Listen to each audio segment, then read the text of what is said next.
Good morning, everyone.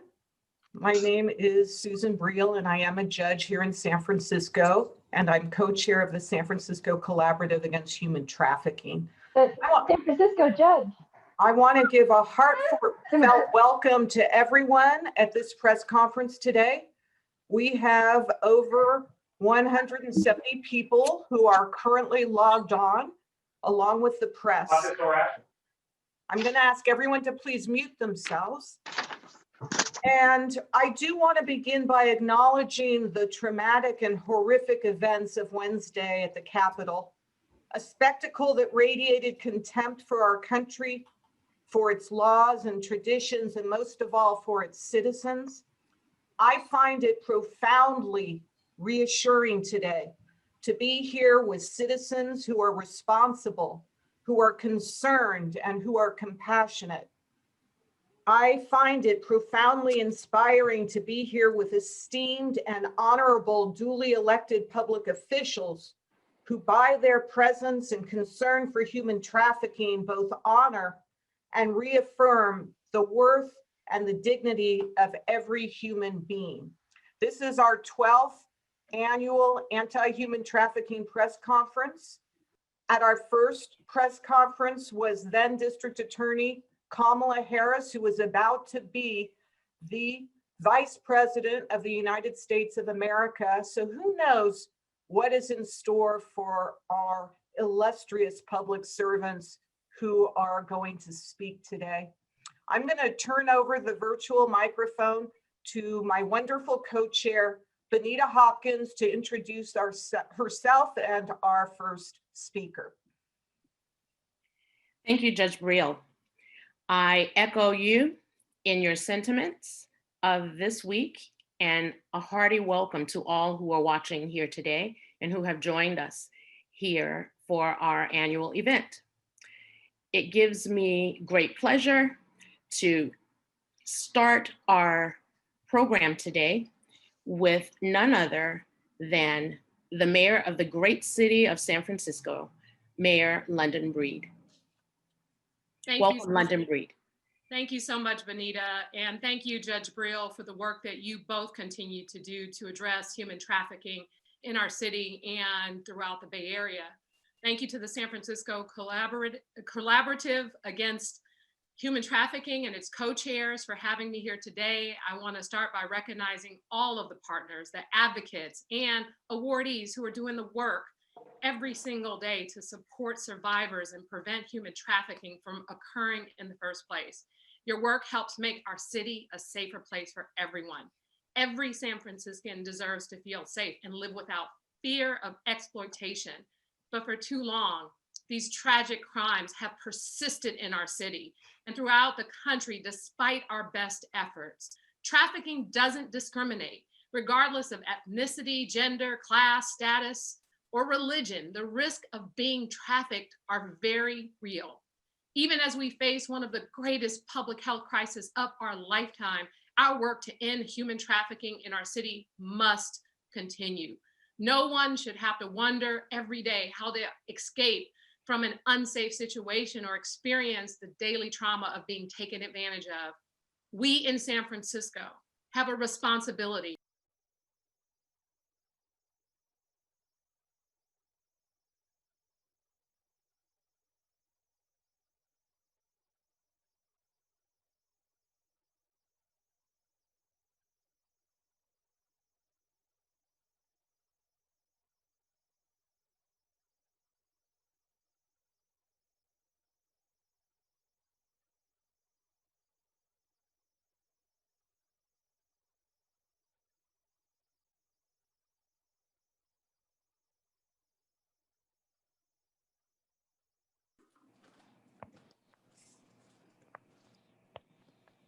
Good morning, everyone. My name is Susan Briel, and I am a judge here in San Francisco, and I'm co-chair of the San Francisco Collaborative Against Human Trafficking. The San Francisco judge. I want to give a heartfelt welcome to everyone at this press conference today. We have over 170 people who are currently logged on, along with the press. I'm going to ask everyone to please mute themselves. And I do want to begin by acknowledging the traumatic and horrific events of Wednesday at the Capitol, a spectacle that radiated contempt for our country, for its laws and traditions, and most of all, for its citizens. I find it profoundly reassuring today to be here with citizens who are responsible, who are concerned, and who are compassionate. I find it profoundly inspiring to be here with esteemed and honorable duly elected public officials who, by their presence and concern for human trafficking, both honor and reaffirm the worth and the dignity of every human being. This is our 12th annual anti-human trafficking press conference. At our first press conference was then District Attorney Kamala Harris, who was about to be the Vice President of the United States of America. So who knows what is in store for our illustrious public servants who are going to speak today. I'm going to turn over the virtual microphone to my wonderful co-chair, Benita Hopkins, to introduce herself and our first speaker. Thank you, Judge Briel. I echo you in your sentiments of this week, and a hearty welcome to all who are watching here today and who have joined us here for our annual event. It gives me great pleasure to start our program today with none other than the mayor of the great city of San Francisco, Mayor London Breed. Welcome, London Breed. Thank you so much, Benita. And thank you, Judge Briel, for the work that you both continue to do to address human trafficking in our city and throughout the Bay Area. Thank you to the San Francisco Collaborative Against Human Trafficking and its co-chairs for having me here today. I want to start by recognizing all of the partners, the advocates, and awardees who are doing the work every single day to support survivors and prevent human trafficking from occurring in the first place. Your work helps make our city a safer place for everyone. Every San Franciscan deserves to feel safe and live without fear of exploitation. But for too long, these tragic crimes have persisted in our city and throughout the country despite our best efforts. Trafficking doesn't discriminate, regardless of ethnicity, gender, class, status, or religion. The risk of being trafficked are very real. Even as we face one of the greatest public health crises of our lifetime, our work to end human trafficking in our city must continue. No one should have to wonder every day how they escape from an unsafe situation or experience the daily trauma of being taken advantage of. We in San Francisco have a responsibility to protect survivors and implement new policies and programs that will help us end human trafficking in San Francisco. And I really want to take this opportunity to point out the need to address the challenges that continue to persist in the Tenderloin, the people who are being trafficked to sell drugs. That is definitely a part of something that we should take on and address as soon as possible. It has been going on for far too long. As we are here today to commence National Slavery and Human Trafficking Prevention Month, I am announcing 2 new initiatives to prevent human trafficking in our city. First, all of our environmental health inspectors under our Department of Public Health will be trained to recognize the signs of human trafficking during their inspections at residential hotels, restaurants, bars, and other sites. They will be required to report their findings immediately to our San Francisco Police Department for investigation. This gives us one more tool we can use to identify people who may be the victims of trafficking and then take action to get them out of that very dangerous situation. Second, the San Francisco International Airport has installed signs in multiple languages with resources for victims of human trafficking. The signs have been installed on doors of 1,000 restroom stalls in the domestic and international terminals and encourage those who might find themselves in danger to call the airport hotline and get help immediately from trained SFO staff. As we know, in these situations, time is of the essence. Our goal is to be both vigilant and responsive so that we can prevent human trafficking and get people the services and care that they need. I want to thank everyone in San Francisco. I want everyone in San Francisco to know that help is here if they need it and that they do not have to suffer in silence. If you or someone you know is a victim of human trafficking, you can call 911 or reach out to the National Human Trafficking Hotline at 888-373-7888. During this year's National Slavery and Human Trafficking Prevention Month, we renew our focus on supporting survivors, honoring their strength, and working to prevent trafficking from occurring in the first place. Thank you to the San Francisco Collaborative Against Human Trafficking for organizing this very important event and keeping it in the hearts and minds of people throughout this city. Thank you again for all the service providers and law enforcement partners who are working day in and day out to serve and protect survivors of human trafficking. I know that working together, we will make San Francisco a safer place for all those that find themselves in this unfortunate situation. Let's continue to do the work. Thank you so much. Thank you, Mayor Breed. And thank you for those two initiatives. Please know that we join you in continuing this work. Thank you so much for taking time out of your busy schedule these days during these unprecedented times. Thank you again. And now I would like to introduce the U.S. Attorney for the Northern District of California, David Anderson. Thank you, Benita. Thank you so much. Thank you for including me. I want to acknowledge and I want to honor the remarks of the mayor and also Judge Brial, and express my appreciation to everyone who has joined here, the San Francisco Collaborative Against Human Trafficking. And this conference at the beginning of every year is such an important reinforcement of the work that we're all doing to combat human trafficking. So as U.S. Attorney, I lead all federal prosecutors, also known as AUSAs, in enforcing federal law in Northern California. And I want to mention one particular AUSA to this group, someone who's already known to many of you in this group. Marisa Harris, who is on this Zoom call with me, is a past speaker at this event, and I feel an AUSA of rare force and power. Marisa leads our human trafficking collaborative, the Federal Human Trafficking Collaborative, to ensure that case referrals to any federal law enforcement agency make their way quickly to an AUSA who can evaluate that case referral for the filing of federal charges. And we at the U.S. Attorney's Office are joined by 10 federal agencies in the Federal Human Trafficking Collaborative.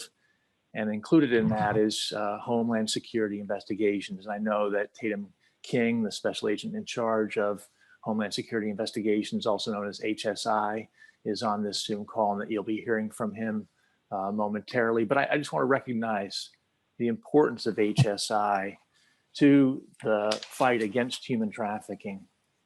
The fight against human trafficking is too important for us to leave any resource behind. And we need to embrace all federal, state, and local agencies working in this important area, including HSI. I feel strongly that we are all safer when we work together. I'll close, and I know that there are many speakers, and I've been asked to speak for just a few minutes. I'll close with the observation that at the federal level, you have my assurance that we don't just work the cases, but we also feel the pain that these cases represent. And I think that in some areas of the law, there can be a tension between law enforcement and compassion. But in the human trafficking area, we really see that enforcement is compassion in so many ways, and vigorous enforcement of the laws against human trafficking are critical to the fight against the misery and the suffering that we all in our own ways are trying to bring to an end. So I honor you for your work. I thank you for your work, and I thank you for the opportunity to speak to you today. And with those comments, I'll pass the podium back to you, Benita. Thank you. And I will pass it over to Judge Brielle. Judge Brill, I'm sorry for the interruption. It looks like we're at capacity, and I want to ask at this moment all members of NCJW to leave the call and all the volunteers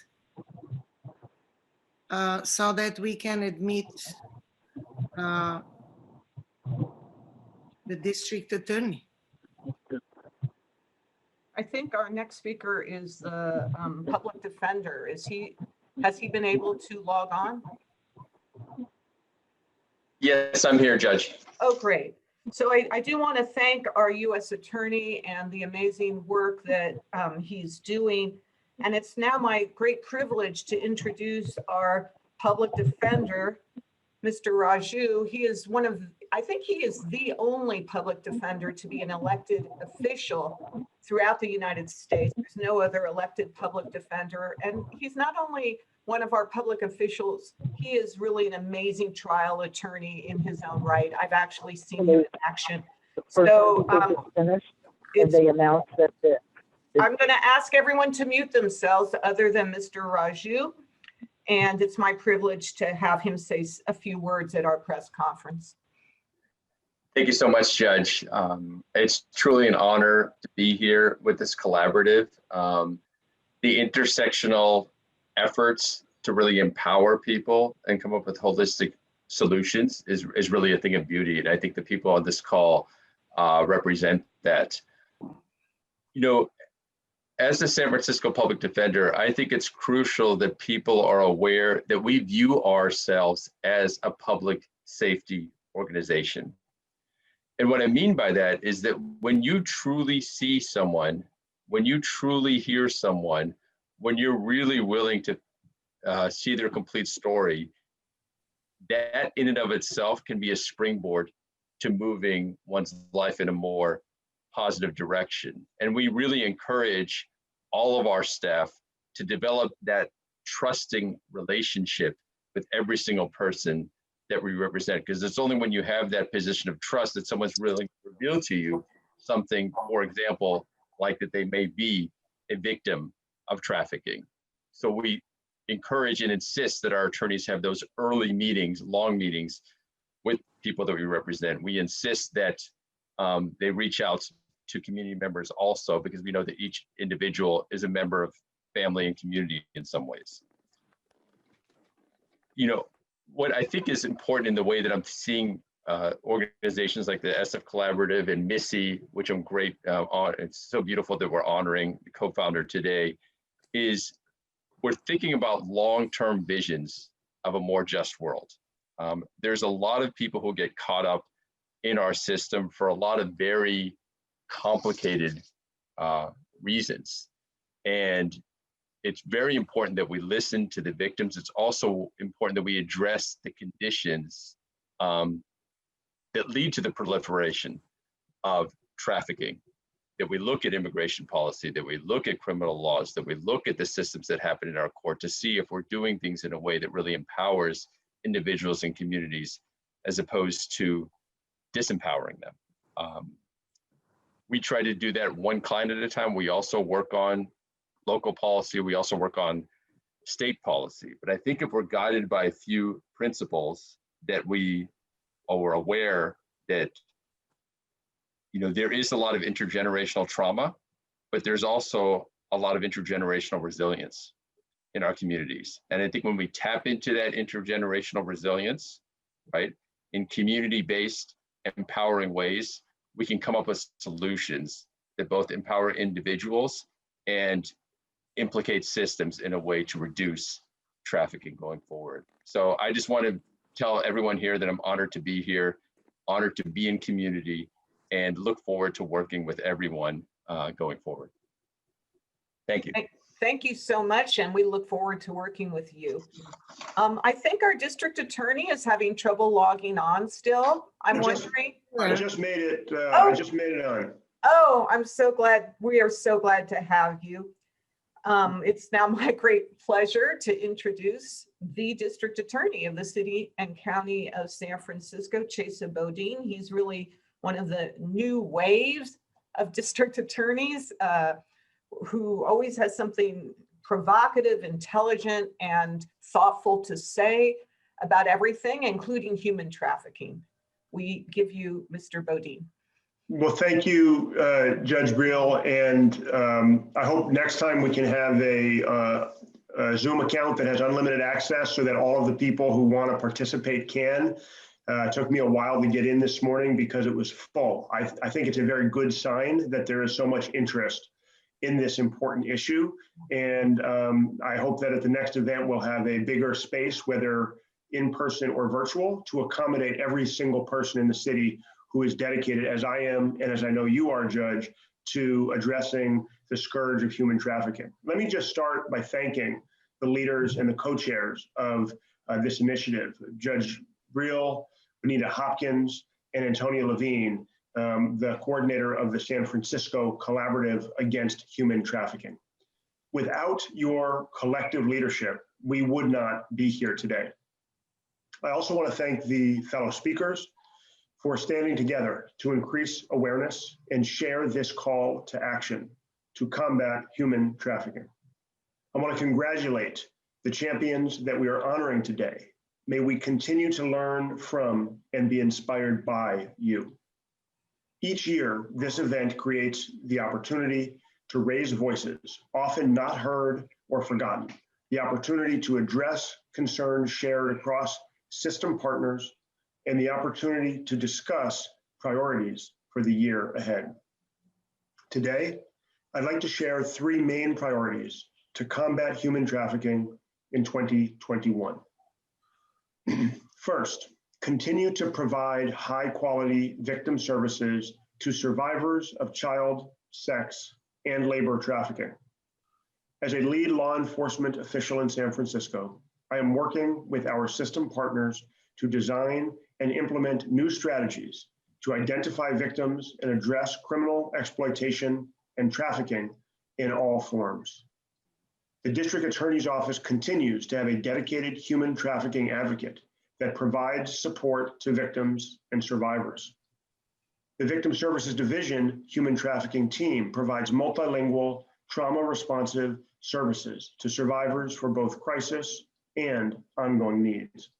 We collaborate and partner with other city, nonprofit, and government agencies to ensure that all human trafficking victims receive comprehensive and coordinated victim services.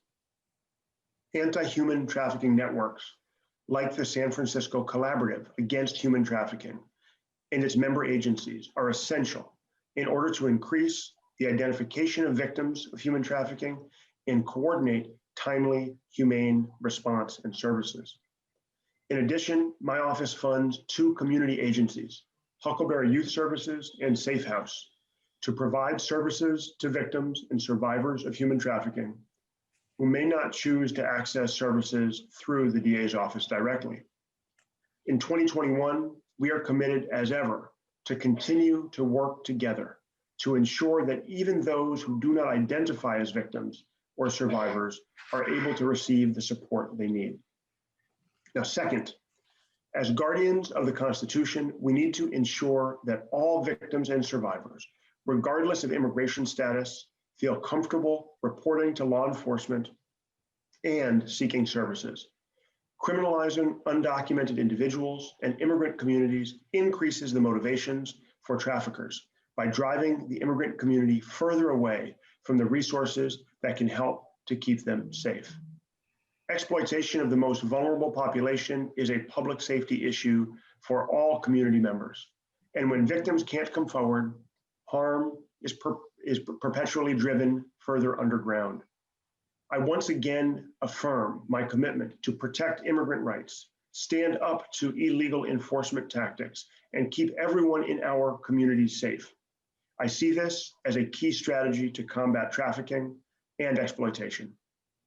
Third, my office is developing and implementing new strategies to identify, investigate, and hold those who harm and exploit others accountable. COVID-19 has pushed trafficking victims and survivors further into the shadows, making it more difficult for people to come forward or cases to be discovered and investigated. Victims and survivors of all forms of trafficking have several unique and layered needs for safety, basic resources for daily life, trauma recovery, and life skills development. Victims and survivors frequently experience trauma, linguistic and cultural isolation, fear related to immigration status, and cultural, familial, and societal attitudes and beliefs that increase vulnerability to perpetrators' manipulation, control, exploitation, and violence. We know that a person may be arrested for assault, drug sales, or other crimes, and when we look deeper into the case, that behavior is an expression of trauma linked to human trafficking. We know that a person may be identified as a victim of domestic or intimate partner violence, and when we look deeper into the case, they are being trafficked. We are instituting criteria for additional case review, leveraging analysts to flag cases with characteristics common in exploitation.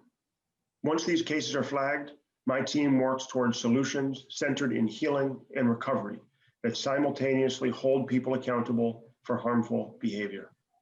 These three priorities will prevent future acts of exploitation, allow for successful criminal prosecution, and protect all San Franciscans.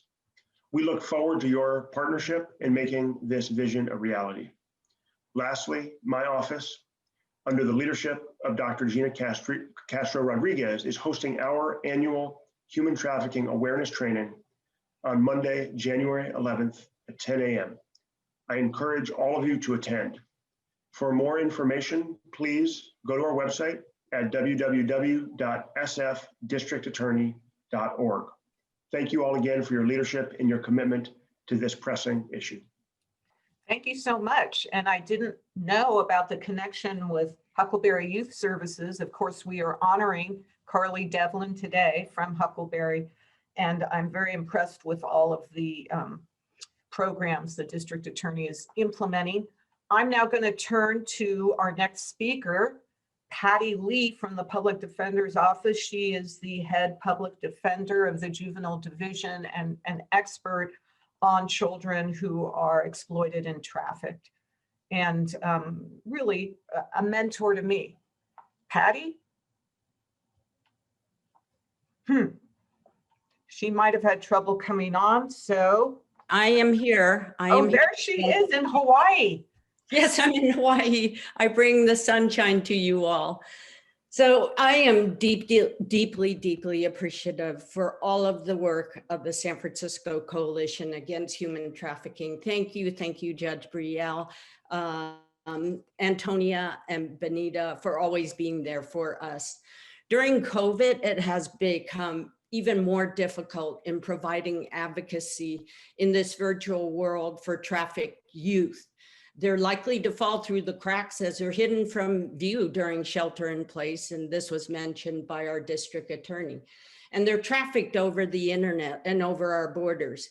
The juvenile justice focus for children who've been sexually exploited is generally one of girls that we deal with in our system, and they're trafficked locally, county by county, and even across state lines. Our system involved girls, however, really require a wider lens to determine the risks of trafficking. None will admit on their first meeting that they might be victims or at risk of being trafficked. But upon further assessment, I would say that 99% of our girls have either been propositioned by pimps or their boyfriends, actively engaged in their own exploitation, or know someone who is engaged. They suffer from severe substance use to numb themselves from the atrocities perpetrated upon them. Many become addicted to heavy drugs such as coke, meth, or heroin provided by their pimps to keep them coming back for more. Sadly, we know that system-involved youth in both the child welfare and the juvenile justice systems are at highest risk for exploitation. They experience failed home environments, multiple placements, and AWOLs. Even in foster care placement and juvenile hall, we know of situation where girls are being recruited or pimped by their peers to be sexually exploited. Fortunately, because of the work of the partners here in the coalition over the past decade, we've seen a huge shift in treating sexually exploited children. No longer are children charged with prostitution in California. We divert them from the juvenile justice system, and we provide humane treatment and resources to heal the child. Unfortunately, we have also seen a huge population of undocumented youth who are trafficked by drug pushers and cartels.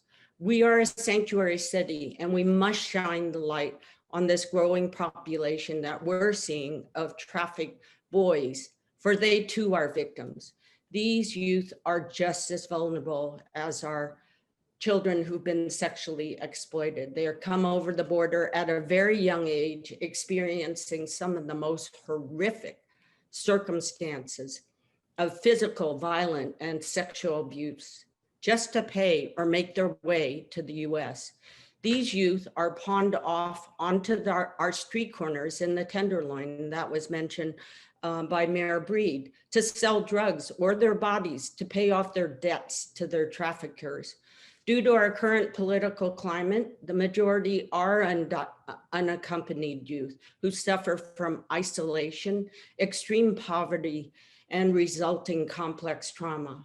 Our office has provided incredible advocacy to immediately contact the families in their native countries to secure the birth certificates and work to reunify them or advocate for other placement, or work with our immigration unit for immigration relief or those who might qualify for asylum. So I want to extend deep thanks and gratitude to the coalition, all of the partners here, and a big congratulations to the awardees for your commitment and dedication to end human trafficking in all of its insidious forms. And I really appreciate the opportunity to speak to you all today. Thank you. Thank you so much, Patty. And I should mention that Patty Lee was a Modern Day Abolitionist Award winner last year and continues to fight the great fight. So turning it over to you, Benita. Thank you, Judge Brielle, and you took the words right out of my mouth. I was going to mention that about Patty Lee being one of our last recipients as well. It is now that I get to introduce one of the project director of one of the leading children's clinics, not only here in Oakland, but the Bay Area, who has been very concerned with the assessment of our children, as well as just the care of our children there at West Coast Children's Clinic. And that is, may we welcome Hannah Haley. Good morning, everyone, and thank you, Benita, and to the rest of the collaborative for inviting us to share about our work today. West Coast was founded in 1979 and provides mental health services to 1,500 children and youth in the Bay Area each year. Almost all of our clients are involved in either the child welfare or the juvenile justice system. All of them are living with low incomes, and 86% are children and youth of color. In addition to our clinical services, we have research, training, and policy departments to help us inform our own practices, see if what we are doing helps, and impact legislation.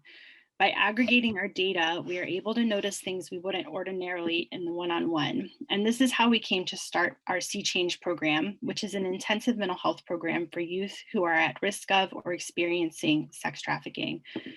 By 2009, we had noticed a growing incidence of teens in our programs with similar characteristics. They had high levels of trauma, frequent running away, substance abuse issues, reproductive health concerns, and all of them were a result of being trafficked. See Change began by serving just 11 youth in Alameda County and now serves over 100 youth each year. See Change works with youth through all stages of exploitation to provide intensive and long-term engagement, case management, and therapy. Because the trauma of exploitation occurs within a relationship, that's where we focus our healing as well. Often our Sea Change staff are the one constant person in their clients' lives. Our staff offer a relationship that expects nothing in exchange from the youth, countering the message that all relationships are transactional. Through this, there's an opportunity for youth to build trust, develop their sense of agency, and restore faith in themselves and other people.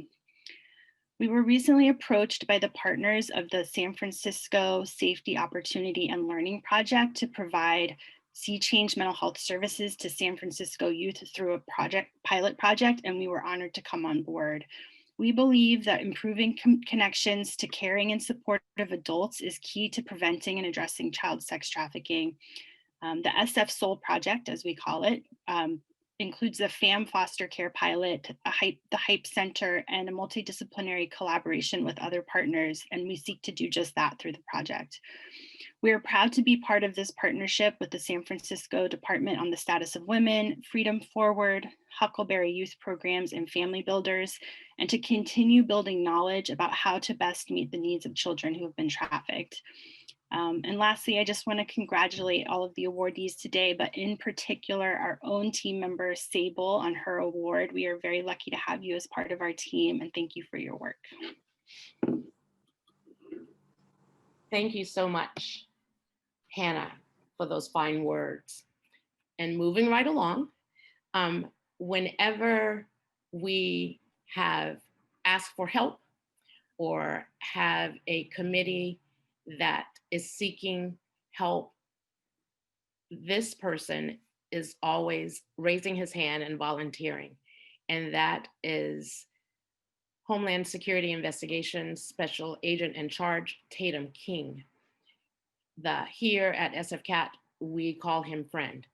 So I would like to introduce Tatum King. Hi, good morning, Co-Chair Hopkins. Thank you very much for those very kind words. It is a great team. I'm so honored to participate with the SFCAT and to call myself a friend and a member.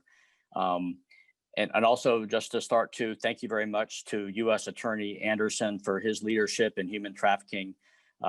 He has made this a high priority, as well as his team, with the great work of AUSA Marissa Harris. Again, just tremendous professionals. We know that this work really requires, specialized experience, knowledge, and patience. So thank you very much to them. Without their leadership, we would not be successful in working on this critical issue. So good morning, distinguished speakers and distinguished guests. My name again is Tatum King, and I'm honored to be here today to represent Homeland Security Investigations in recognition of Human Trafficking Awareness Month. Thank you very much to the SFCAT leadership team, including, of course, Judge Briel, Co-Chair Hopkins, and Executive Director Levine, as well as the very engaged members of SFCAT. And I'm but one very engaged member. These meetings are getting fuller and fuller, and it's all hands on deck. And we appreciate everybody working together. So for SFCAT, they have more than 11 years of sustained efforts, of course, combating human trafficking in the Bay Area. We are a proud partner. They bring together a wide array of individuals, agencies, organizations to support human trafficking survivors. I would also like to offer my congratulations to the 2021 Modern Day Abolitionist awardees, Nola Brantley, Sable Marie Horton, Carly Devlin, Ruth Silver-Taub, Betty Ann Hagenow, and Brian Woe. It is their collective grassroots work which has significantly contributed to addressing this scourge in our region. I would also like to congratulate Mayor Breed and especially the San Francisco Department on the Status of Women for their public awareness work at SFO, as well as their training of environmental health personnel. We at DHS, as a DHS partner agency, we understand getting the word out to all employees, all divisions, all agencies is so important for being able to, let folks know what to look for and to, of course, report it to competent authorities. Too often, the perception of our law enforcement work only consists of enforcement actions and incarceration. For HSI, this is but one facet as we take a victim-centric approach with human trafficking cases by ensuring support and recovery of the survivor as our priority. Whether or not a particular case results in a criminal prosecution, while ideal, HSI will still strive to be a voice for all survivors, regardless of immigration status, and to help facilitate services and benefits to which they are entitled, including immigration assistance in the form of continued presence and employment authorization. We, of course, also work with our partner agency, United States Citizenship and Immigration Services, to help with any visas, TU visa, et cetera. Nationally, in September 2020, the Department of Homeland Security established the Center for Countering Human Trafficking. And this is an integrated law enforcement operations center that's directly supporting criminal investigations into human trafficking and forced labor, victim assistance, outreach, and training. And this center, much like the Blue Campaign, consolidates 16 DHS programs and is led by Homeland Security investigations personnel. Through this new center, together with new partnerships and more public awareness, we believe we can better tackle human trafficking and provide survivors the hope they deserve. Locally, through the addition this past year of a victim assistance specialist, a forensic interview specialist, and a victim witness program manager, HSI has grown our team so that we can increase support to survivors. And during 2021, we'll continue outreach with SFCAT, CBOs, and of course our law enforcement partners, and to get the information out about what we can do, how we can help, and of course continue talking about the Blue Campaign and all those great resources that are available online. As SFCAT continues to build critical bridges in our community, there is hope that human trafficking survivors who are afraid to come forward will reach out to obtain the help they need. This is especially true of those victims who fear reprisal from their perpetrators, or who more often than not are so traumatized by the traffickers that they do not even identify as a survivor and are unable to ask for help. Through SFCAT's efforts, sustained efforts, CBOs and governments at all levels are collaborating more efficiently to provide better awareness and knowledge of available resources to human trafficking survivors and to educate the public on the indicators of human trafficking. Thank you very much to SFCAT, the San Francisco Department of Status of Women, CBOs, of course, the San Francisco Police Department, our other local law enforcement agencies, U.S. Department of Labor, the FBI, U.S. Attorney Anderson and team, as well as district attorneys in the region for making the Bay Area a safer place. This concludes my remarks, and I appreciate the opportunity to be here. Thank you once again, Special Agent in Charge King. Thank you for always being there and lending a hand, you and your team. And now we will hear from Craig Fair, FBI Special Agent in Charge. Craig? Hi, thank you very much for having me.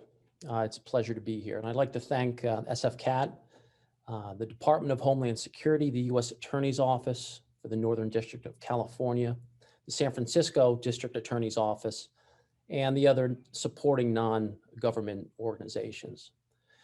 So the FBI's work in 2020 certainly was not done in a vacuum. And the majority of the operations that we participated in were done with our task forces, and that includes the San Jose Human Trafficking Task Force, the Bay Area Child Exploitation Task Force, the Bay Area Innocence Lost Working Group, Santa Clara County Human Trafficking Task Force, and the Oakland Police Department Special Victim Services, the Vice and Child Exploitation Unit. So our efforts and approach, much like HSI, are victim-centric and just got in. And the ultimate goal of these task force environments are to recover victims and investigate traffickers at the state and federal level. The FBI also employs 3 victim specialists in our division here in San Francisco, and those victim specialists work with victims long after they have been recovered. These task force operations in 2020 have led to the arrest of 42 traffickers who were mostly involved in trafficking of underage victims. And those operations allowed us to locate 17 underage sex trafficking victims. So the FBI investigates all forms of human trafficking, regardless of the victim's age or their nationality. What we're finding is that the number of cases are growing, and it's unclear if this is because there's a greater awareness of the problem or because the problem itself is growing. Nationwide, the FBI caseload has increased significantly in the past several years. And as of November of 2020, there were more than 1,800 pending human trafficking investigations. 2020 also marked our inaugural Human Empowerment Art Project, also known as HEART. It's an annual event that kicked off this past year. And that project included coordination with the Consulate General of Mexico, SF-CAT, Love Never Fails, and the South Bay Coalition to End Human Trafficking. In that, artists from all over the Bay Area submitted artwork inspired by human trafficking in order to facilitate community dialogue on the topic of trafficking. That art was displayed throughout the Bay Area, and it is also displayed in the offices of the FBI here in San Francisco. So in closing, human trafficking has been and will continue to remain amongst our highest priorities here at FBI San Francisco. Thank you very much for having me today. Thank you, Mr. Fair, for all the work that you're doing. I want to take the opportunity to acknowledge District Attorney Nancy O'Malley of Alameda County, and for being here today. We thank you. District Attorney O'Malley is also a modern day abolitionist awardee of a couple of years ago. Thank you for being here today. And next we will have Hediana Utarti, who also is a recent modern day abolitionist awardee, and she's representing the Asian Women's Shelter in San Francisco. Thank you. Good morning. I guess it's still morning. Good morning, everyone. Thank you for SF-CAT for having me. And first of all, congratulations for all our awardees. Number one, many of you know about Asian Women's Shelter. We are an older organization, 33 years old, and we are an agency that provides social services for all survivors of violence in 40 plus languages, including the rare ones like Mongolian or Arabic. I want to share with you two things today. The first one is that since the last few years, in response to housing crisis in San Francisco Bay Area, we have expanded our services. We provide shelter in our safe house, but we also provide shelter for clients who are ready to live on their own through rental assistance. So we provide either 3 months, 6 months, or a year rental assistance as needed. Many of our trafficking survivors, both labor and sex trafficking, actually have received this support. So secondly, I want to highlight also our support for our LGBTQ survivors of violence. Our program here is called QATS, Queer Asian Women and Transgender Support. I want to emphasize, even though we have the word Asian there, but we actually serve all survivors. Similar to our anti-trafficking program, 70% of our QATS clients do not identify as Asian. QATS is an important part of our services because a lot of time violence happens, because we know violence happens in our relationship.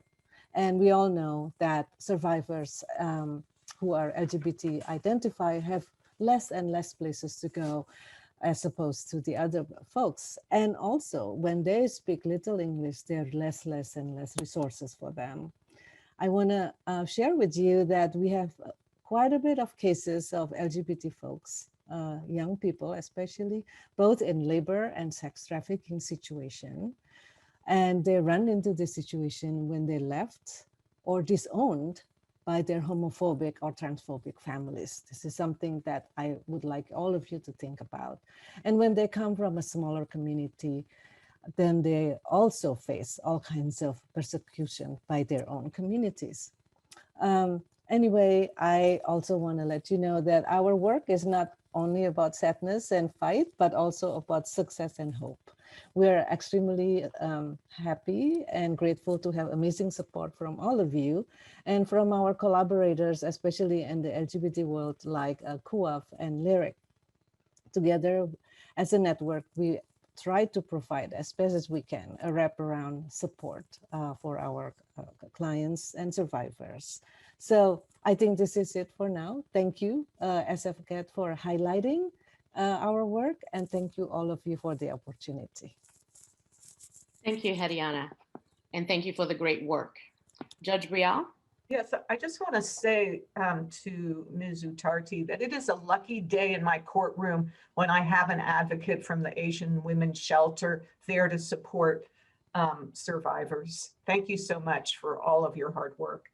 We are very lucky now because we have as our next speaker a real live Deputy Consul General, the Honorable Raquel Solano, the Philippine Deputy Consul General to San Francisco.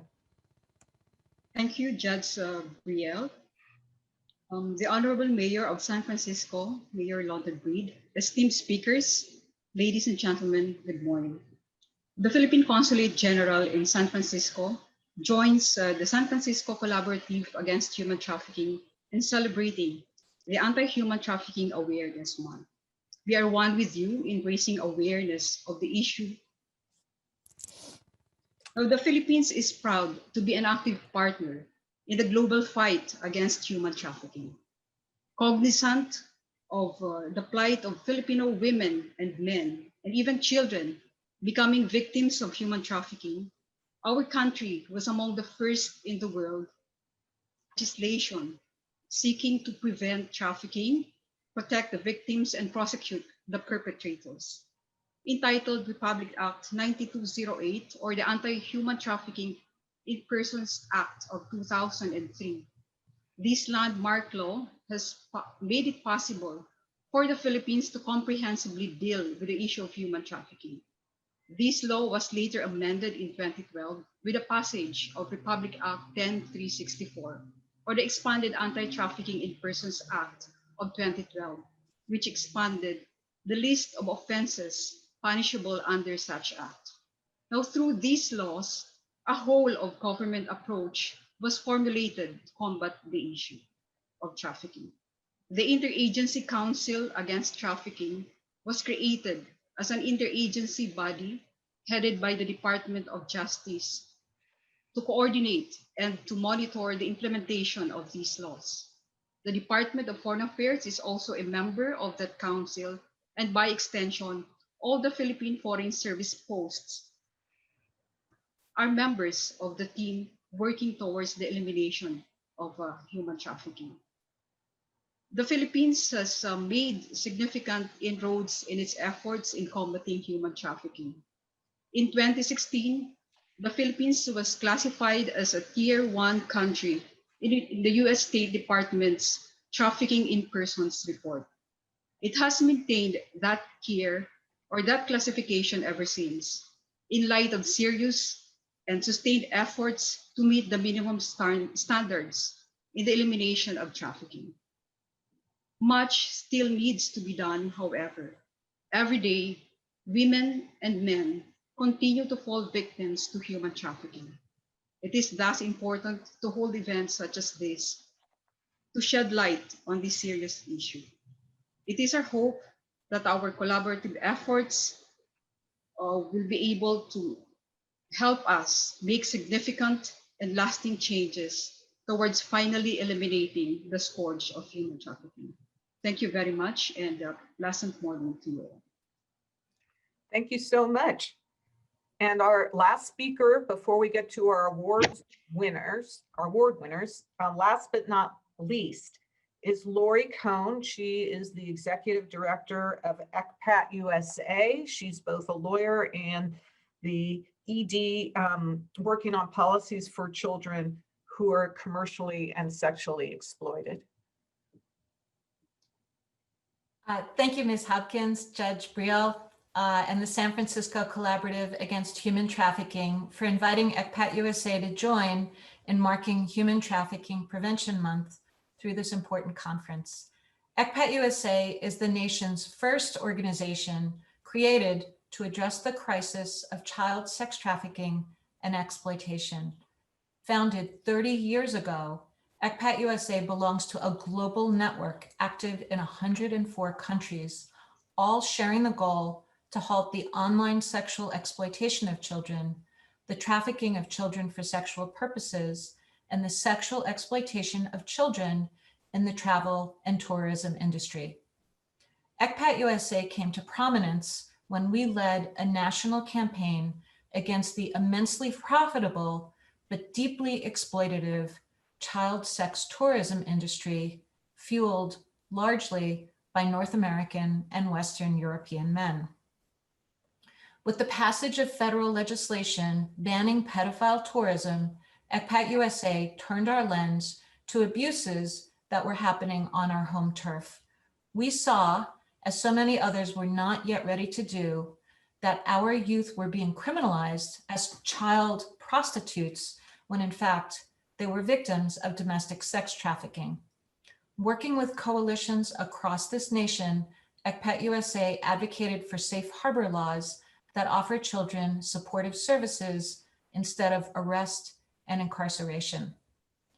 ECPAT USA continues in our mission to protect children through our Youth Against Child Trafficking, or YACT, curriculum and Instagram campaign, which trains educators and students on healthy relationships and online safety, as well as the signs of exploitation and trafficking.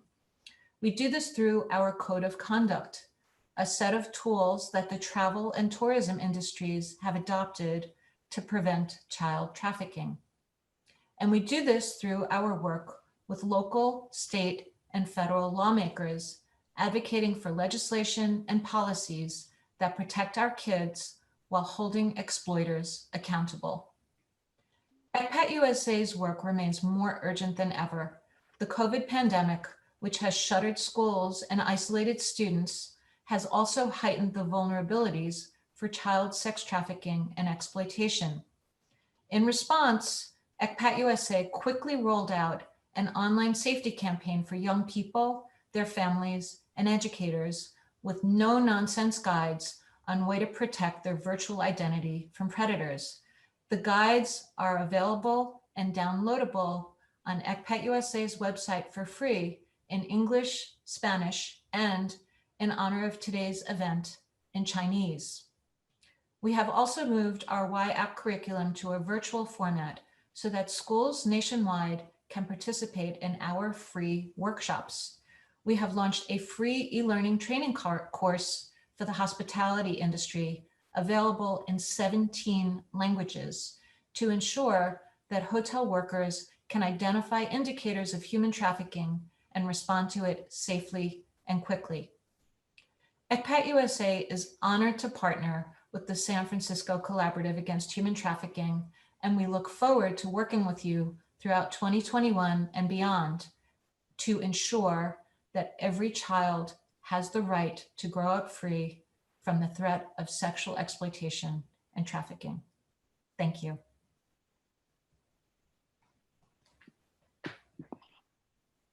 Thank you so much. Benita, I'm going to turn it over to you for the awards to kick them off. Yes, the moment that many of us have been waiting for. Thank you to all of our speakers this morning. We are so honored to have you all to take time out of your busy schedules. Earlier, I neglected to acknowledge our planning committee members, and I want to do that at this time and thank you all for your hours in preparation for this event, our kickoff event, as well as the rest of our events for National Human Trafficking Awareness Month. Our committee members and partners are the team from HSI, as has been mentioned, Mayor London Breed's office, the Department of the Status of Women, and the women of the National Council of Jewish Women, San Francisco, who is the sponsor of today's event. Thank you one and all, and for all of the volunteers who are on the committee with us. Thank you so, so much. It is at this time that I would like to acknowledge also my fellow award recipients over the years past. We have mentioned Patty Lee is here with us. If you could just, those of you who are on the call, I see so many of you, if you could just let us know by raising your hand or giving a shout out or something to let us know that you are here, that would be great at this time. I know Hediana and I think Sharon Denoa is on the call, who was a fellow awardee with myself the year that we were awarded. Thank you all for being here today. And now it is my greatest pleasure to open our award ceremony. Today is different than any other previous award ceremony, and that is we have an inaugural award that we'll be offering today. And it is my greatest pleasure to introduce this person to you. If you are not familiar with her and her bio, it is on our website at sfcat.org, but I'm gonna give you a little tidbit from my own personal experience. So I'm going off script just for 2 seconds here today. Nola Brantley has made an indelible mark on my life. She's an inspiration, an educator, a trainer, master trainer, visionary, and friend. I had the privilege of sitting under her tutelage, her training, when I first was introduced to this issue of human trafficking. Back in 2007, 8, or 9, I couldn't quite remember the year, but to hear her speak of what was happening right here in our own backyard. We don't even have to go outside of our state, but right here in our area. I was appalled as an educator in a school at that time, and I knew then and told her then that our paths would cross. Needless to say, I did not know how often our paths would cross over the course of these years. But Ms. Brantley has done amazing work and is an amazing person. The person who nominated her said this: Ms. Brantley, with her fierce heart, rare love, and strong vision, created the foundational and necessary blueprint for abolitionist work in the Oakland, San Francisco Bay Area and beyond. Her heart is both the creative force and the enduring model, and I might add, is still used today. Nola Brantley is our modern day Harriet Tubman, Sojourner Truth, and Frederick Douglass, all rolled into one beautiful person. The nominator went on to say, sometimes we are lucky enough to walk this earth with special beings who possess tremendous amounts of love and grace. They are indeed magical, and we are blessed to be in their presence. Nola Brantley is such a soul. It is my greatest pleasure to present SF-CAT's inaugural Trailblazer of the Decade Award. We had to make it special to Nola Brantley. Nola? Well, congratulations. Trying to get me to crying before I have a chance to say a few words, I see. Well, good morning, everyone. Almost afternoon, actually afternoon now. Good afternoon, everyone. And thank you so much for this acknowledgement. It's both an honor and a pleasure to be receiving this award, especially given the award that it is. Thank you so much to the San Francisco Collaborative Against Human Trafficking for all of your hard work and dedication to this issue and for acknowledging the work that I have done. I started my journey back in 2005 under the leadership of Gary Thompson, Barbara Loza, and Zandra Washington of Alameda County, and was soon joined by 3 amazing advocates and women, Adela Rodarte, Sarai Smith, and Emily Hammond. We were then joined and supported by local leaders, grassroots organizers, fellow professionals, concerned community members, policymakers, and the faith-based community. And together, we were able to make an incredible impact. I am so grateful for every single person that I have been supported by on this journey. In the beginning, we were addressing an issue we referred to as teenagers in prostitution. Thanks to our partners in Atlanta, Georgia, who had already begun to address this issue, we began to understand it through the framework of exploitation. In the years to come, I was introduced to an incredible human being by the name of David Batstone of Not For Sale. David helped me to connect the dots between what was happening to the young people in my local community and the broader issue of human trafficking. It was then that I began to understand this issue through the framework of commercial sexual exploitation, the language used in the Traffic and Victims Protection Act that had passed in 2000. I was also able to learn that commercial sexual exploitation was not the only form of human trafficking, but there were many, many individuals suffering as victims and survivors of labor trafficking. So thank you to Mayor Breed and the others that have mentioned that, because it's important that we begin to highlight that as well. And since that time, it has been a constant learning journey. Collectively, we have been able to learn a whole lot about the issue, the needs of the population, and how to better support victims and survivors while also taking care of ourselves. And we still have so much more to learn. The experiences and knowledge of victims and survivors is key to our continued learning. One thing that has become clear to me over the years of doing this work is that human trafficking and commercial sexual exploitation are symptoms of much, much larger societal ills.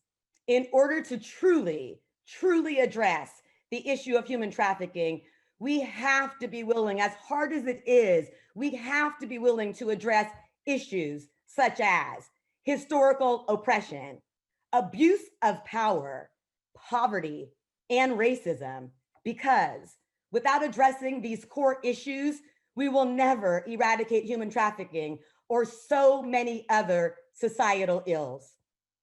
I would like to dedicate this award to all of the incredible young ladies that I have had the honor of walking alongside throughout the years. I love you. I would like to dedicate this award to all of the advocates who have dedicated their lives to this work. I admire you. And I would like to dedicate this award to my family who has sacrificed and supported me every single step of the way. I adore you.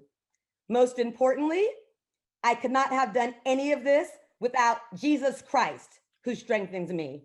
Thank you. Thank you, Nola. It was at that first global forum with Dave Batstone that we met. And I think now the audience all can understand why the indelible imprint that this soul has made on my life.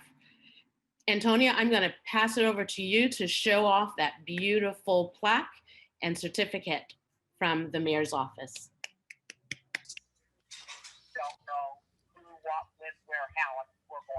Here are the certificates. Each of our award recipients. Okay, I gotta jump on this Zoom real fast. I'll call you in a little bit and I'll start writing. All right, bye-bye. Mute your phones. Thank you. Mute yourselves. Thank you so much. Thank you, Antonia.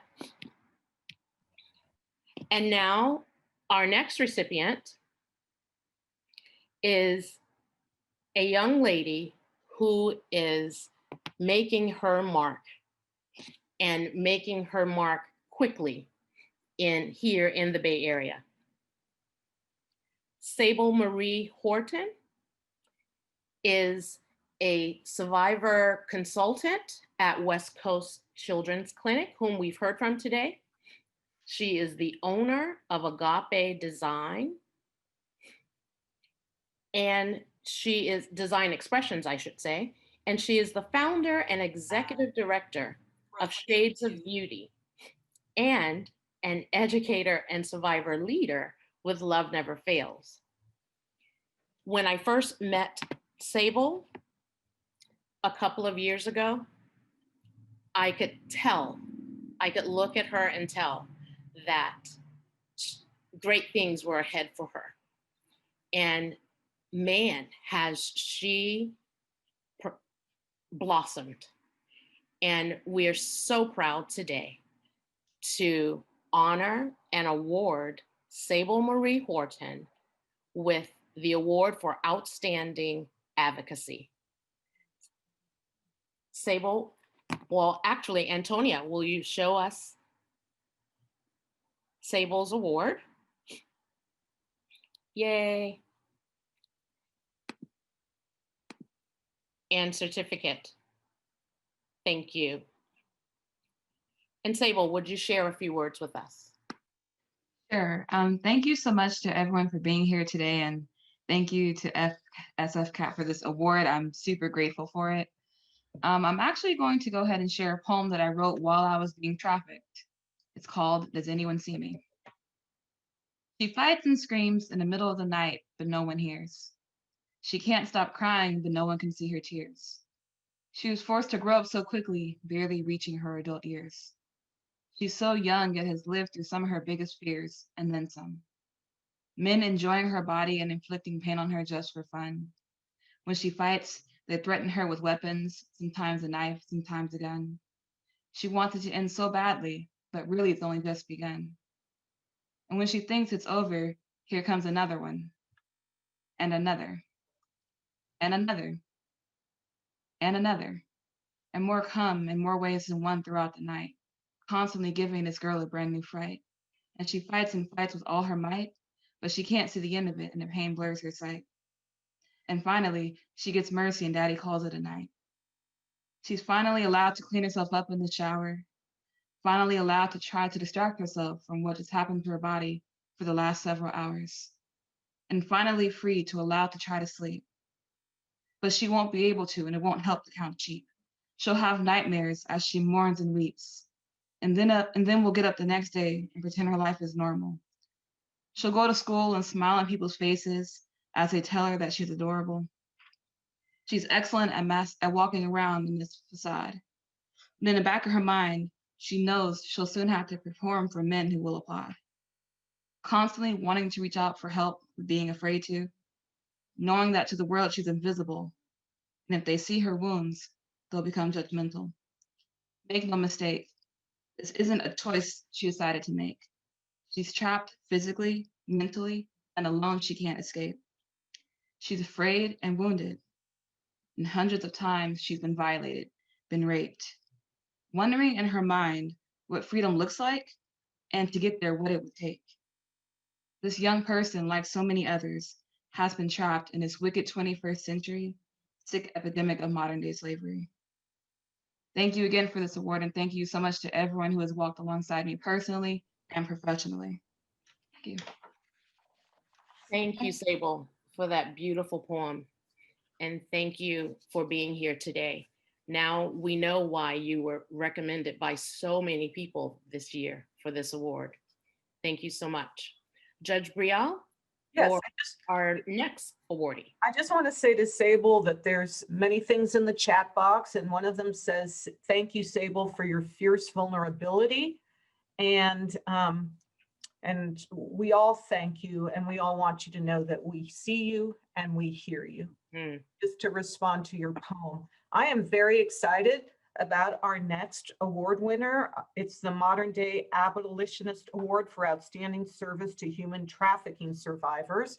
Our award winner is Carly Devlin, Program Manager at Huckleberry Advocacy and Response Team. She will be on the phone because she has problems with her video. Carly has worked for Huckleberry Youth Programs since February of 2016 on the lead of the HEART team, the Huckleberry Advocacy and Response Team.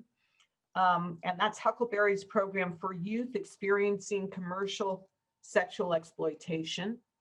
In addition, Carly has provided trainings to a variety of organizations She's participated in shaping the city and statewide policies supporting vulnerable youth here in San Francisco. Her successful work has been based on honoring the guiding principle that youth are experts in their own experiences, and that effectively supporting them involves prioritizing their voices and their definitions of safety, well-being, and justice. And I just have to really say that Carly Devlin has made me a much better judge by listening to her, learning from her, having conversations, and her having personally helped me and trained me on many of these issues. I could not be more proud to present this award to Carly Devlin.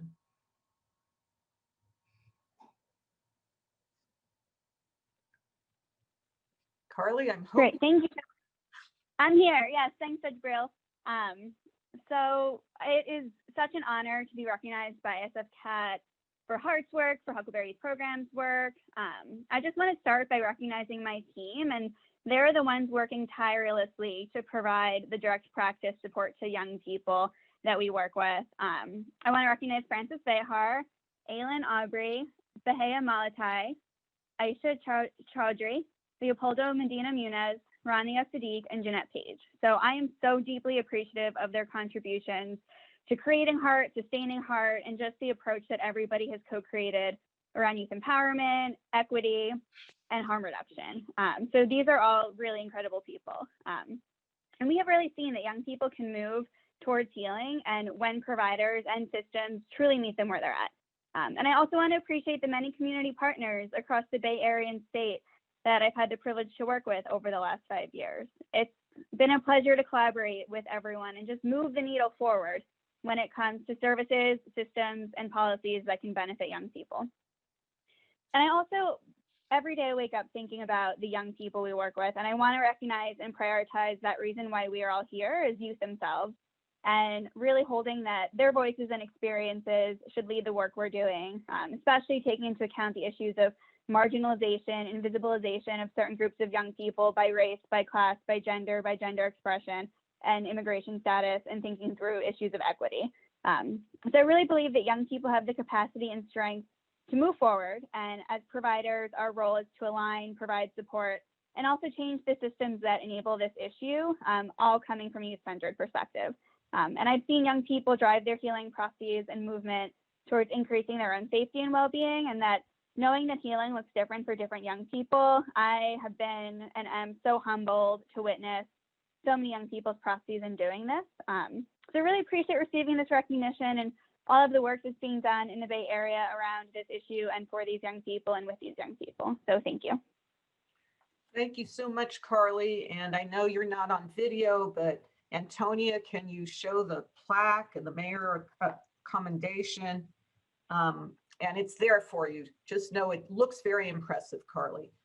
So turning now to our next Modern Day Abolitionist Award, and this is for outstanding policy and legal achievements. This honor goes to Ruth Silver Tao.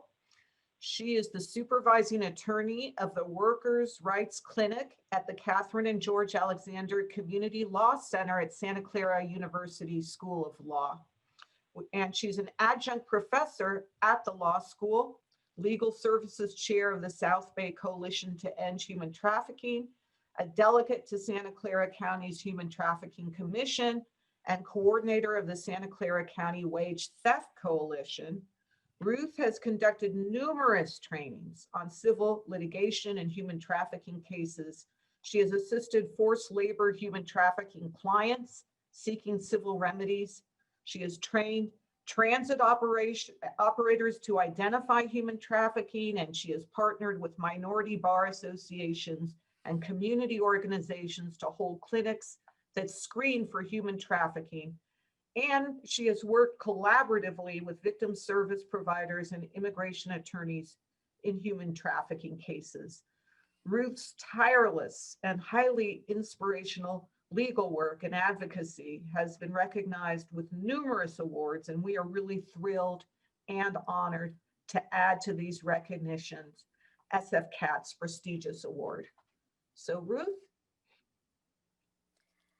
Thank you so much to the collaborative and Judge Brial. I echo the sentiments in the morning at the very beginning. I'm humbled and honored to be the recipient of this award and in the company of such impressive awardees. I want to thank the collaborative, my colleagues at the South Bay Coalition to End Human Trafficking, led by Sharon Denoa and Perla Flores, and the staff at the Alexander Community Law Center, led by Deborah Moss West, without whose support I would not be here today.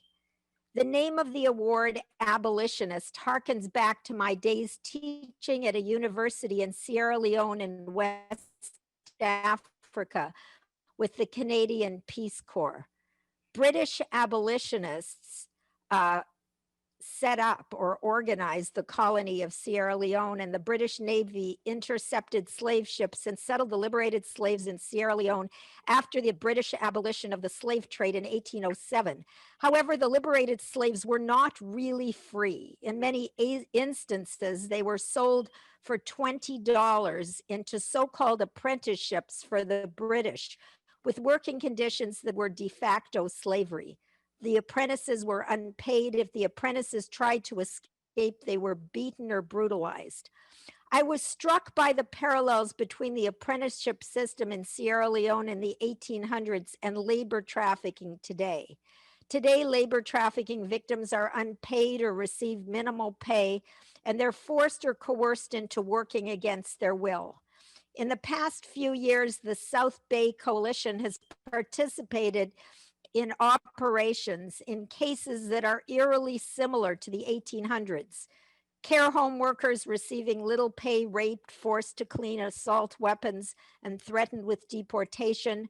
A man forced to live in the back room of a liquor store, locked in at night and forced to wash up in a mop sink. 15 restaurant workers forced to sleep on a mat on the floor of a 2-bedroom apartment, receiving little pay and denied medical treatment. And a worker told he'd be forced to jump off Golden Gate Bridge if he tried to escape.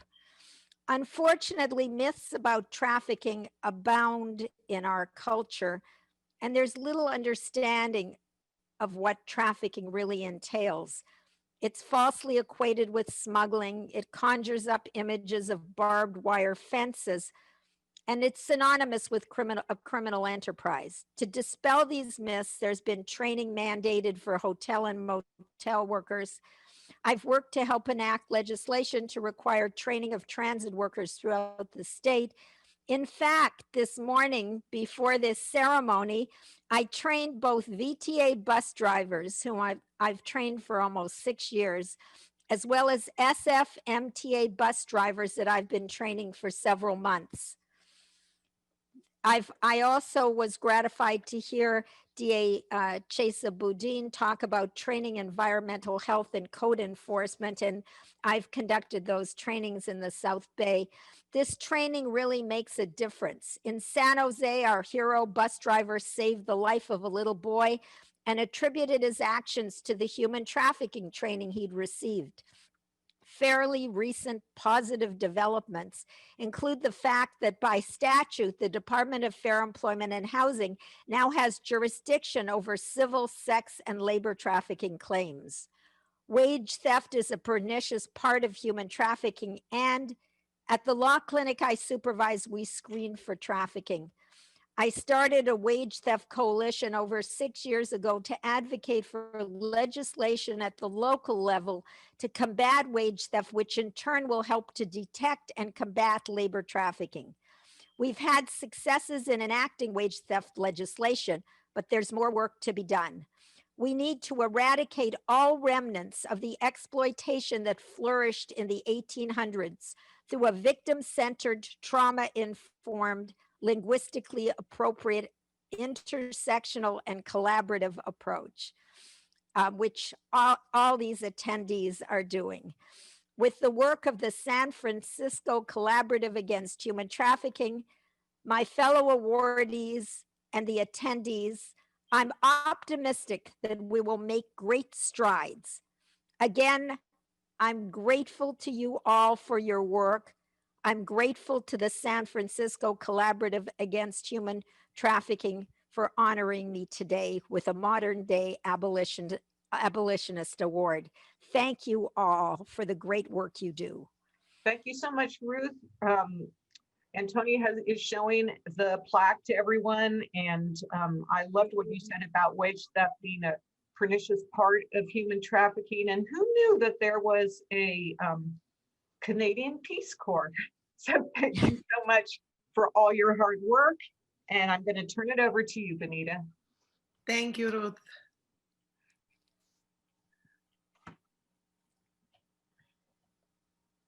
Thank you, Judge Briel, and thank you, Ruth, so much for all the work that you have done over the years. We so appreciate you. Last but not least, we would like to honor our next two co-awardees. This is the second time that I know of that we have co-awardees, and these two are being recognized as Modern Day Abolitionist Award for Outstanding Community Collaboration. And I would love to echo that award. Betty Ann Hagenow, the Executive Director and co-founder of the Bay Area Anti-Trafficking Coalition, and Brian Woe, the Chief Program Officer and co-founder of the Bay Area Anti-Trafficking Coalition, we like to call BAATC, have both been prominent leaders and speakers throughout the community on this issue and has been instrumental in their community-based strategies to fight human trafficking. In Betty Ann's case, it has been over 18 years. She started her career with International Justice Mission, whom I'm sure we all know. She has worked collaboratively with over 100 anti-trafficking organizations and government agencies here in the Bay Area and around the world. And I think she would say that the most compelling and the most rewarding, teachable experience that she has been a part of has been her 18 months that she spent interviewing former human traffickers in San Quentin prison to better understand the lucrative business practices and to inform the development of BAATC's current strategies and programs. Brian, on the other hand, participated in an anti-trafficking work back in 2008 in Thailand, and that opened his eyes to this travesty of a crime here in our area. He works diligently to build collaborative networks through outreach organizations, service providers, and government agencies, and both of them have been very instrumental. The district attorney mentioned the trainings at the airport, and Mayor Breed mentioned that as well. They have been instrumental in a lot of the trainings at all of our local airports here in the area, as well as restaurants and hotels and motels. It gives me great pleasure to introduce and to award Betty Ann Hagenow and Brian Woe the Modern Day Abolitionist Award for Outstanding Community Collaboration. Betty Ann and Brian, congratulations. Thank you, Benita. Wow, that is I'm just taking all of this in. I just want to congratulate and thank Nola and Sable and Carly and Rose for your words. I'm very moved and honored today to share this award with my colleague and co-founder, Brian Woe. I think one of the interesting things is I've taken all this in today and seen so many familiar faces over so many years, is that Brian and I felt like we should come today with kind of asking ourselves this question of what excites us when we wake up in the morning? What keeps us going in this fight? And some of that has been a posture Not so much for us in terms of maybe boxing gloves and going in hard, but actually open hands to receive what we continue to learn from the other leaders in this area. Everyone who has spoken before me, this idea that it's going to take all elements of our community in order to fight such a heinous crime. And one of the things about the collaborative piece that has always been key to our DNA from the very first day was literally opening the doors to our first Freedom Summit back in 2011 and seeing 2,000 people show up, seeing every speaker on the podium be able to tell us about how much it was happening in our neighborhoods. And even back then, as I was holding the microphone, having come from an international perspective of working on this issue, and then all of a sudden just trying to have a forum to talk about it landing here in the Bay Area, was this sense of being a learner along the journey, just being open to saying, we are going to learn as we stand here with you, so that everyone that came, whether they were with a federal agency or local agency or just a community member showing up to say, I care, I want to know more, was to actually just honor everyone's voice in this and to really know that the collaborative piece of being willing to come together, willing to work together, I think has really benefited the entire region in three main ways. One, I think it's given us an amplified perspective on how to come at this issue, how to honor victims at the center of it all, and really to even bring the language to this issue. As Nola talked about how far we've come and even the terms and how we identify victims of trafficking in the midst of their exploitation, and really talk about how those terms, our perspectives, our angles of approach have actually then not only influenced things here in California, but around the country and around the world. I think it's also given us amplified voice. I am honored every day by how much the work in this region really is kind of a voice that is carried around the world. And I hear that reflected, especially by individuals who have moved to different parts of the country or world, and how their work here of touching the very work, the very people, the very organizations we've mentioned today, how it has inspired them to go do something else when they've moved out of area. And lastly, I would just say that our collaborative spirit has really led to amplified impact. And we are seeing that as we sit here in 2021. And I remember the first time that SF-CAT held this press conference and how honored I was to just sit in the same room with so many people who are sacrificing, who are bringing new things forward and are standing, not just when the spotlight's on, but even in the midst of much, much darkness. And so as we've kind of been walking this journey together, I think I would love to just reiterate how thankful I am for such a strong and steady co-founder in Brian Woe, how many people have come to volunteer and work with BAATC, the many volunteers that helped us carry out the large trainings of the Freedom Summit from 2011, 2013, and 2015, the huge Super Bowl effort that was put together and so many agencies that have partnered with us over the years. Obviously, our tireless board that has helped strategically lead our efforts. But I think one of the things that we've tried to remain is nimble in the midst of an ongoing effort that needs to shift and needs to adjust according to even how the crime is taking place, how traffickers are actually learning about ways in which we are trying to combat this, and then adjust accordingly to be effective. And that is where we find ourselves now, having taken the advice of those former traffickers, where they said, you know what, general trainings and whatnot, yes, that raised the watermark, but the time is to actually show up in the place where you disrupt my business, you take away my incredible profits, because you're actually bringing your training to those places where I need to move, work, and sleep my victims every day. So we have shown up in airports, we are showing up in hotels, motels, and all sorts of property manager trainings where people are definitely identifying that this is where trafficking is now taking place. And so by that inspiration, we are seeing more and more actually just come into light, again, bringing the light to the darkness so that we can all see this eradicated from our communities. So I just mainly want to say thank you and just let you know that this work has been such an honor, and we're strengthened every day by everyone who is on this call and our joint effort together. I'd also love to thank my family. There are many days that they endure long hours, and even my young daughter says, go out and keep tackling this against the bad guys. So thank you, everyone. It's such a gift.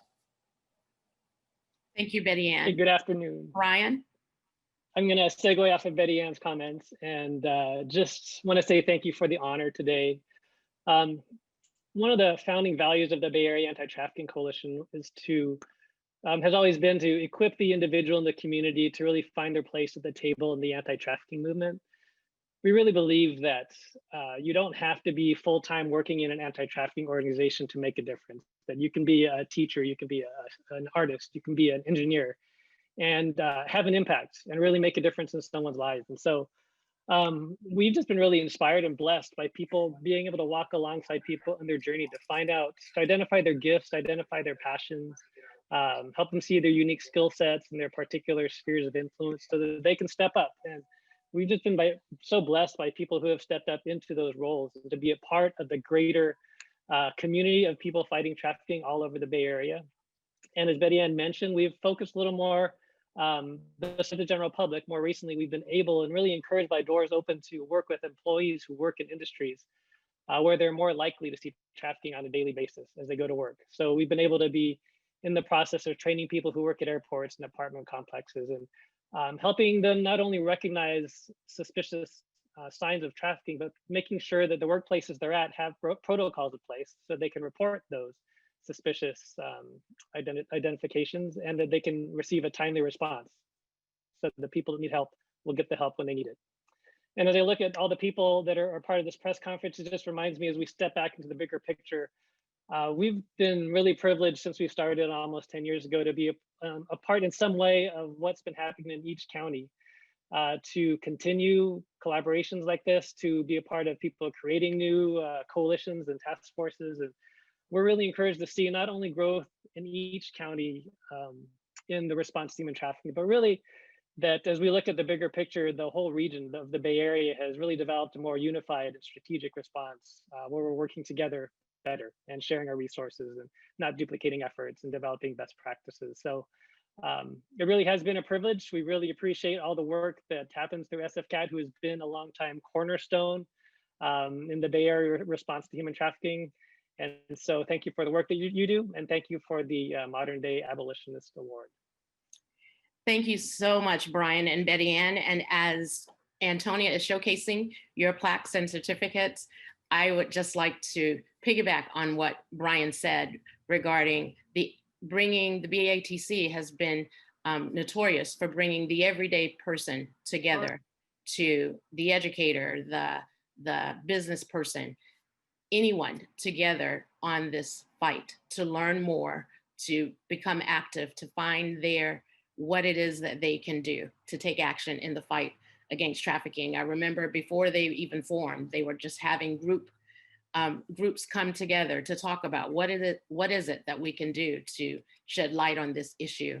And I was very privileged to be a part of that group way from the beginning, before it even started. So thank you all for your work and partnering with you in the classroom and around the Bay Area with educating the area. I was so pleased to see that you were nominated for this award. Well deserved to you and all of our awardees today. Thank you so much. And I thank you all for being here. I am going to turn this back over to Judge Brielle. And I echo you, Benita. I am so blown away by our award recipients. I know we have at least one question from one of the members of the press contingent who's here from KQED. Did you want to ask your question now? And I don't know if it's to a specific award recipient or to one of us, but go ahead and ask your question. Thank you, Judge Brielle. Hi, this is Farida Javala Romero. I'm a reporter. Can I just tell you, I listen to you all the time on KQED. And thank you. Go ahead. Thank you so much. Thank you. Thank you so much for this event, and congratulations to the awardees. I feel like I've learned a lot about this very important issue today just from listening to you. I do have a couple of questions. Miss Patricia Lee, I believe she was with the Public Defender's Office. She mentioned that they've seen a growing number of unaccompanied minors who are victims of human trafficking, and I'm wondering if she or someone else who knows about this could give me a sense of the latest demographics of the victims, like who the victims are, and what is the share of unaccompanied minors or undocumented boys that she mentioned who are victims, either in the number of cases they have or in some, or how do they know that, basically.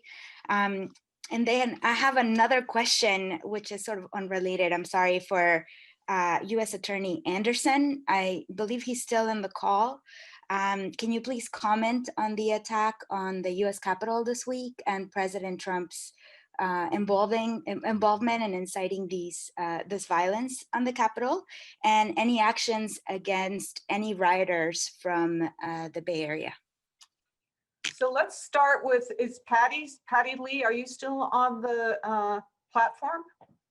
Yes, I am, Judge Brielle. Great, and you might want to talk about a lot of the minors who are trafficked into drug sales, but whatever else you would want to talk about in your answer. All right. Since COVID and shelter in place, we have seen a drastic reduction in the number of youth being arrested. No surprise, because they're staying at home, or unfortunately, however, with the trafficked youth, as I mentioned, these are the youth that are falling through the cracks. And so we have had fewer girls come in, and for a period of time, we actually had no girls in juvenile hall. I would say in the past, since March, we've had approximately 10 to new 15 girls coming in, and we do not represent all of the girls, but I address only the girls that we represent. I can't talk about specific facts because the information is confidential, but I would say about 10. And as I mentioned, we have to have a wider lens on these girls because they are at great risk, and virtually all of them have experienced incidents of trafficking, either to themselves, with their friends, or being solicited by actual strangers or boyfriends. In terms of the undocumented youth, I know there's been a concerted effort to clean up the Tenderloin, and rightfully so.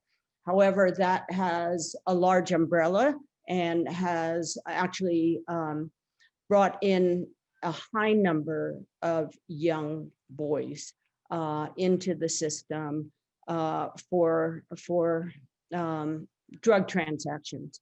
And in terms of the numbers, it actually was creating a problem for our attorneys because of the bilingual nature of the youth, monolingual for the families, and recently we had, in the past month or so, I would say we had anywhere from 2 months, from 5 to 6 new youth. This is a high number because and Judge Brielle knows this, we have not had many new children coming in, and they pose a great problem because we have nowhere to place them.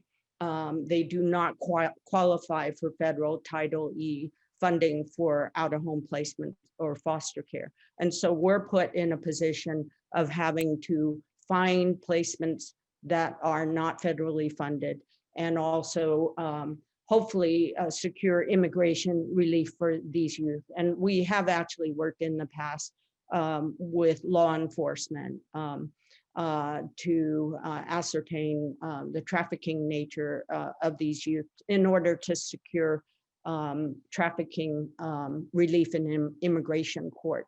And we're also securing immigrant juvenile status for these youth so that they can be placed into foster care and hopefully in the child welfare system. So I hope I've answered that question. And I actually can get the numbers. I just didn't expect to have the actual numbers today. Is it accurate that it's like a growing number of victims? I believe the FBI agent on the call said that it's a growing number of cases. A growing number, and I'm only addressing the young people, and those would be youth 17 and younger. And for us, we've noticed for us, it's a huge increase. And they present many, many challenges in providing the defense for them, but more importantly, the outcomes for them. They do have they're going to stay in longer. The average length of stay for any youth that is detained is approximately 2 to 3 weeks. But for these youth, they can be in custody for months or longer. So just so I'm clear, it's a growing number of people who are younger than 17 who are victims, and then among them also a growing number of undocumented Yes, kids. My office in the juvenile unit, we only represent youth 17 and younger charged with criminal offenses. I do believe that we have the same situation in our adult courts. And so, Patty, you're actively seeking special immigrant juvenile status, U visas and T visas for these youth, correct?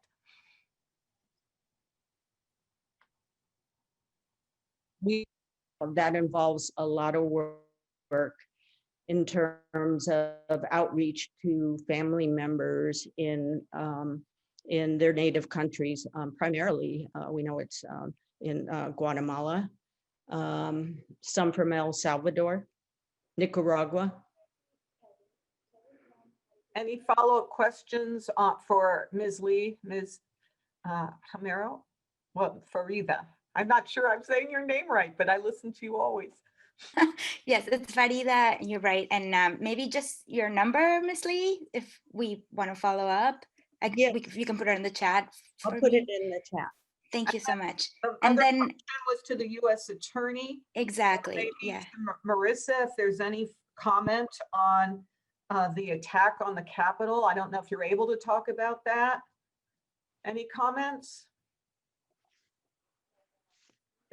Is Marissa still on the call? I believe it's Mr. Anderson, the U.S. Attorney. Oh, Mr. Anderson, are you still on the Yes. call? Yeah, I don't think I think he left earlier. Okay. Many of our How about Ms. officials. Harris? Is Ms. Harris on the call? No? We're a little over time, so it's understandable that Ms. people. Harris Yes. is there. I am on the call. Unfortunately, I cannot give any comment as to the ongoing nature of the federal investigations into the events that happened at the Capitol. Thank you. Okay. Are there any follow-up press questions?